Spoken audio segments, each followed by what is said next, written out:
IFB dishwasher VS60, এটা আমি একটু আগে একটা ভিডিও আপলোড করেছি। আপলোডটা ছিল হচ্ছে ডিশওয়াশার চালানোর আগে। এবার ডিশওয়াশার চালানোর পর বাসনের কি পরিস্থিতি আপনারা ভালো করে দেখুন। একটা খুন্তি বেরোবে, একটু পরেই দেখতে পাবেন। খুন্তির ওপরে যেরকম আমি দিয়েছিলাম ঠিক সেই রকমভাবেই এঁঠোটা লাগা রয়েছে। কিছু বাসন পরিষ্কার হয়েছে কিন্তু পুরো সাদা, কোনো স্পটলেস কিছু নেই।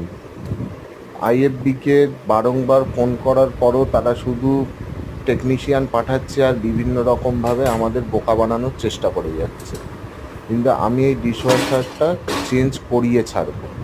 আপনাদের একটাই কথা বলার, আপনারা যদি ডিশওয়াশার কেনার কথা ভাবেন তাহলে কখনোই আইএফবি ব্র্যান্ডকে আপনি প্রেফার করবেন না।